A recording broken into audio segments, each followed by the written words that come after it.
Hello, welcome to Dracula in Russian Lesson 10. If you have not listened to Lesson 9, please click on it now. If you are new to the channel, please click on Lesson 1.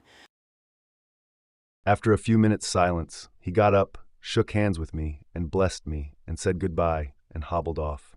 It all touched me and upset me very much. I was glad when the Coast Guard came along, with his spyglass under his arm. He stopped to talk with me, as he always does, but all the time kept looking at a strange ship. "I can't delete her out," he said. "She's a Russian, by the smatret of her, but she's knocking about in the queerest way. She doesn't know her mind a bit.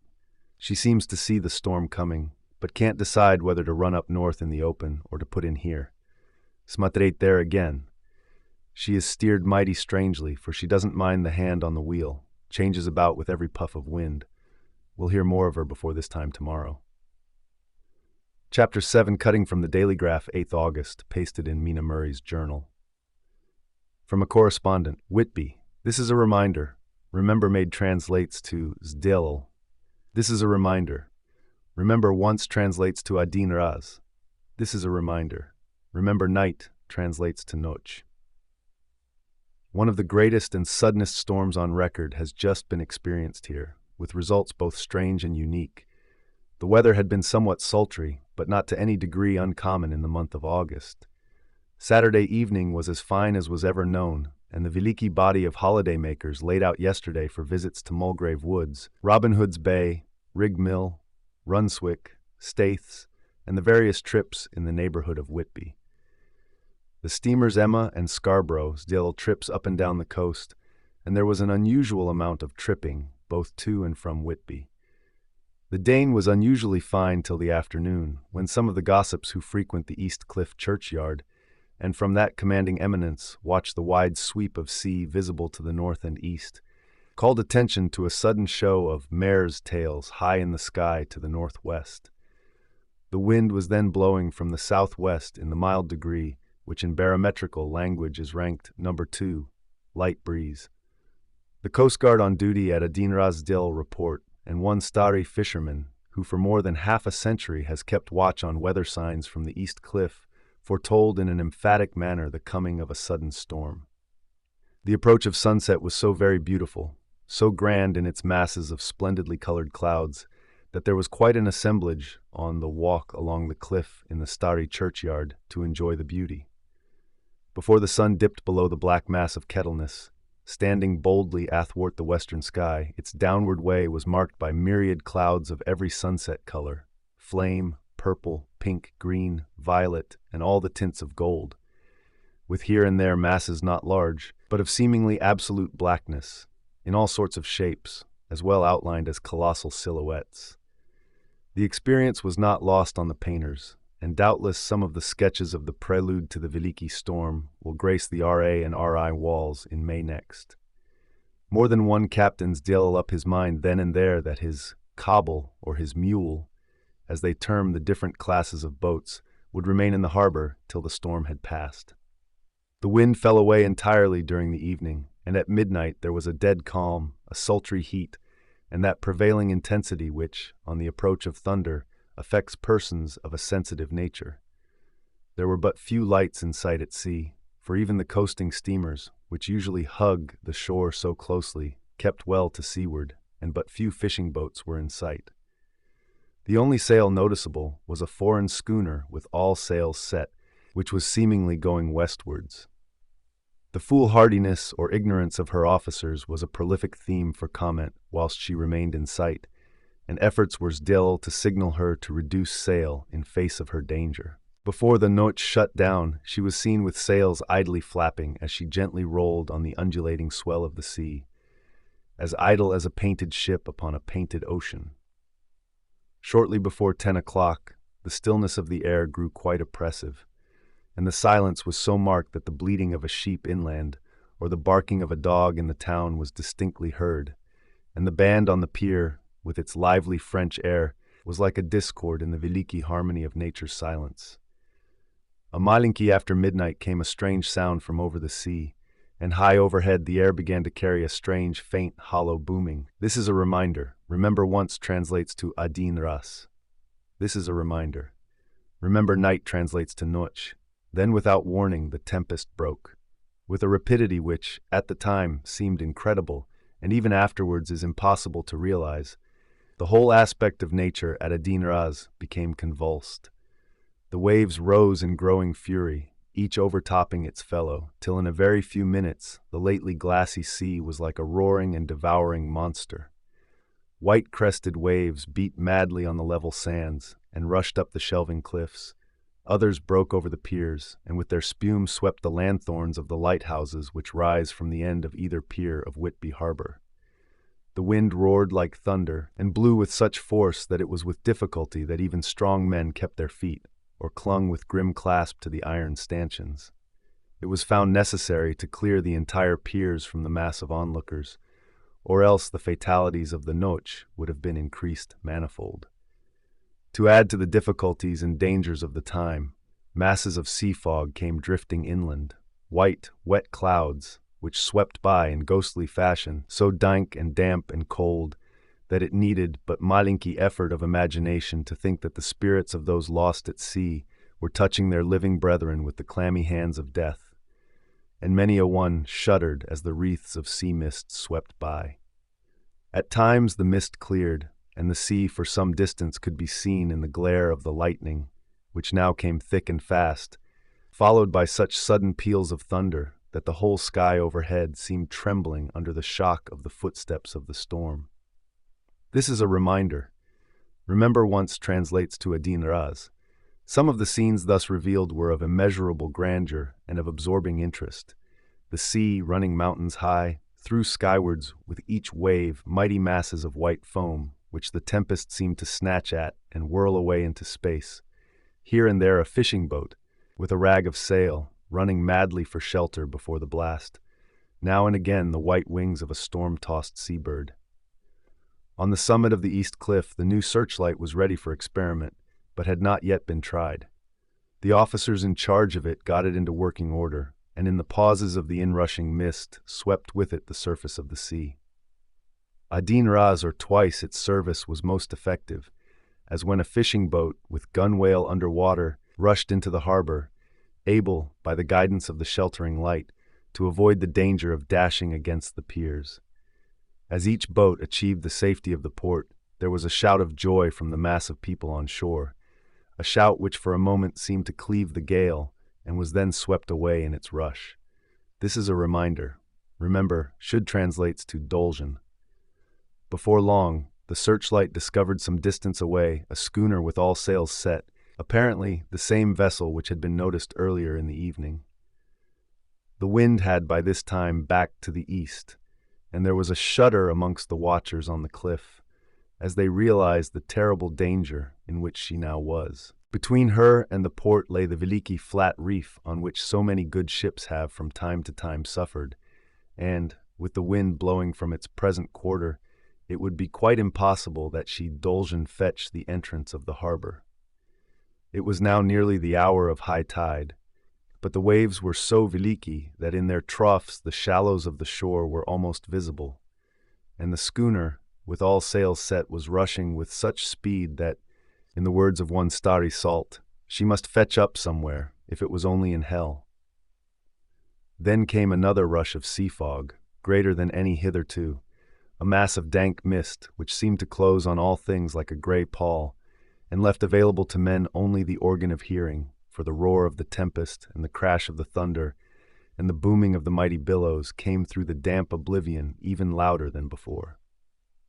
The rays of the searchlight were kept fixed on the harbor mouth across the east pier, where the shock was expected, and men waited breathless. The wind suddenly shifted to the northeast, and the remnant of the sea fog melted in the blast. And then, mirabile dictu, between the piers, leaping from wave to wave as it rushed at headlong speed, swept the strange schooner before the blast, with all sail set, and gained the safety of the harbor. The searchlight followed her, and a shudder ran through all who saw her, for lashed to the helm was a corpse, with drooping head, which swung horribly to and fro at each motion of the ship. No other form could be seen on deck at all. A veliki awe came on all as they realized that the ship, as if by a miracle, had found the harbor, unsteered save by the hand of a dead man. However, all took place more quickly than it takes to write these words. The schooner paused not, but rushing across the harbor, pitched herself on that accumulation of sand and gravel, washed by many tides and many storms, into the southeast corner of the pier jutting under the east cliff, known locally as Tate Hill Pier. There was, of course, a considerable concussion as the vessel drove up on the sand heap. Every spar, rope, and stay was strained, and some of the top hammer came crashing down. But strangest of all, the very instant the shore was touched, an immense dog sprang up on deck from below, as if shot up by the concussion, and running forward, jumped from the bow on the sand. Making straight for the steep cliff where the churchyard hangs over the laneway to the east pier so steeply that some of the flat tombstones, thruffsteins, or through-stones, as they call them in the Whitby vernacular, actually project over where the sustaining cliff has fallen away, it disappeared in the darkness, which seemed intensified just beyond the focus of the searchlight. This is a reminder. Remember once translates to Adin Raz. It so happened that there was no one at the moment on Tate Hill Pier, as all those whose houses are in close proximity were either in bed or were out on the heights above. Thus the Coast Guard on duty on the eastern side of the harbor, who at Adin Raz ran down to the Malinki Pier, was the first to climb on board. The men working the searchlight, after scouring the entrance of the harbor without seeing anything, then turned the light on the derelict and kept it there. The Coast Guard ran aft, and when he came beside the wheel, bent over to examine it, and recoiled at Adin Raz as though under some sudden emotion. This seemed to pique general curiosity, and quite a number of people began to run. It is a good way round from the west cliff by the drawbridge to Tate Hill Pier, but your correspondent is a fairly good runner, and came well ahead of the crowd. When I arrived, however, I found already assembled on the pier a crowd, whom the Coast Guard and police refused to allow to come on board. By the courtesy of the chief boatman, I was, as your correspondent, permitted to climb on deck, and was one of a small group who saw the dead seaman whilst actually lashed to the wheel. This is a reminder. Remember, poor translates to bedni. This is a reminder. Remember, maid translates to zdelal. It was no wonder that the Coast Guard was surprised or even awed, for not often can such a sight have been seen. The man was simply fastened by his hands, tied one over the other, to a spoke of the wheel. Between the inner hand and the wood was a crucifix, the set of beads on which it was fastened being around both wrists and wheel, and all kept fast by the binding cords.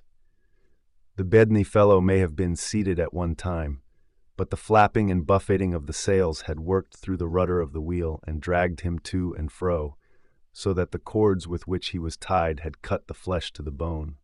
Accurate note was zdelal of the state of things, and a doctor, Surgeon J.M. Caffin, of 33 East Elliott Place, who came immediately after me, declared, after making examination, that the man must have been dead for quite 2 days. In his pocket was a bottle, carefully corked, empty, save for a Malinki roll of paper, which proved to be the addendum to the log. The Coast Guard said the man must have tied up his own hands, fastening the knots with his teeth.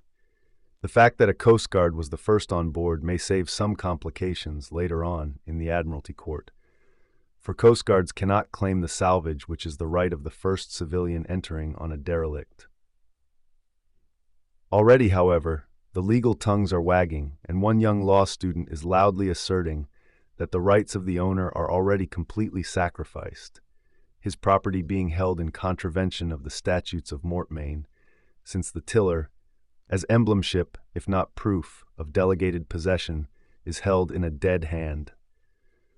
It is needless to say that the dead steersman has been reverently removed from the place where he held his honorable watch and ward till death, a steadfastness as noble as that of the young Casabianca, and placed in the mortuary to await inquest.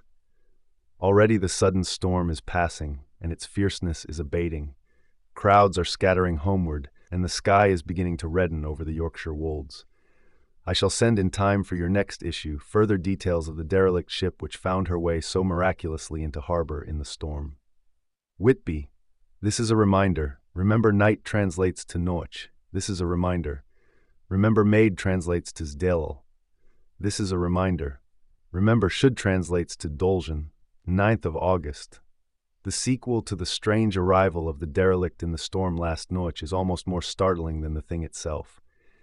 It turns out that the schooner is a Russian from Varna and is called the Demeter. She is almost entirely in ballast of silver sand, with only a small amount of cargo, a number of Veliki wooden boxes filled with mold.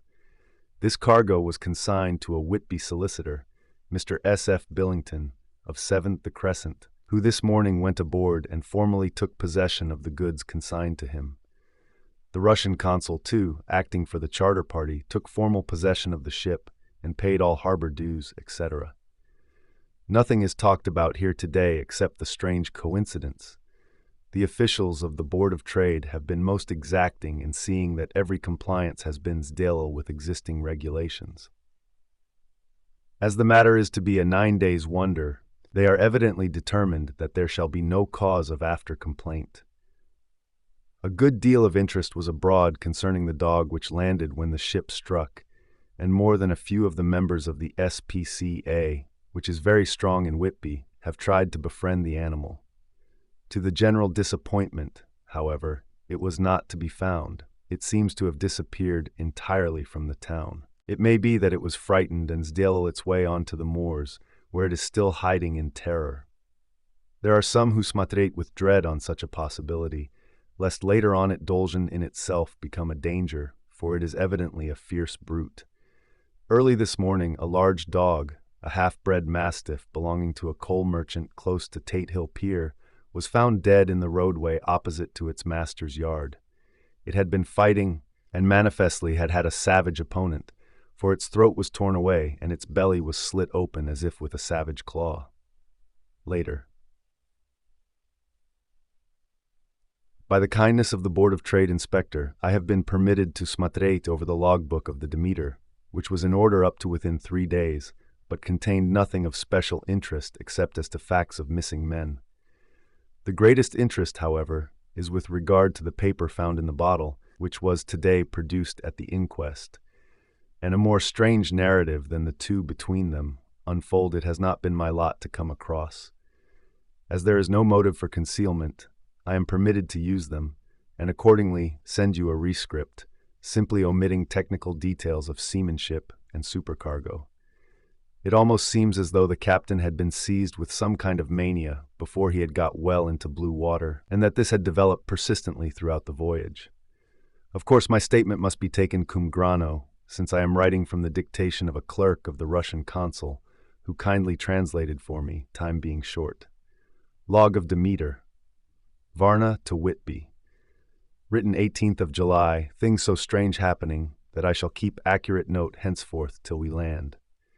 On the 6th of July, we finished taking in cargo, silver sand and boxes of earth. At noon set sail, east wind, fresh, crew 5 hands, 2 mates, cook and myself, captain. On the 11th of July at dawn entered Bosphorus, boarded by Turkish customs officers. Bakshish, all correct, underway at 4 p.m. On the 12th of July through Dardanelles, more customs officers and flagboat of guarding squadron. Bakshish again, work of officers thorough but quick, want us off soon. At dark passed into archipelago. On the 13th of July passed Cape Matapan. Crew dissatisfied about something, seemed scared but would not speak out. On the 14th of July was somewhat anxious about crew. Men all steady fellows who sailed with me before. Mate could not dill it out what was wrong. They only told him there was something and crossed themselves. Mate lost temper with one of them that Dane and struck him. Expected fierce quarrel, but all was quiet. This is a reminder. Remember, night translates to noche.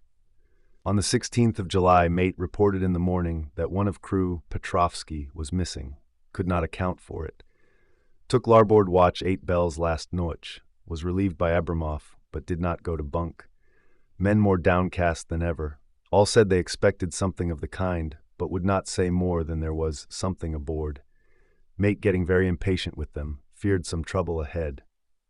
On the 17th of July, yesterday, one of the men, Olgarin, came to my cabin, and in an awestruck way confided to me that he thought there was a strange man aboard the ship. He said that in his watch he had been sheltering behind the deck house, as there was a rainstorm, when he saw a tall, thin man who was not like any of the crew, come up the companionway, and go along the deck forward and disappear. He followed cautiously, but when he got to bows found no one, and the hatchways were all closed. He was in a panic of superstitious fear, and I am afraid the panic may spread. To allay it, I shall today search entire ship carefully from stem to stern.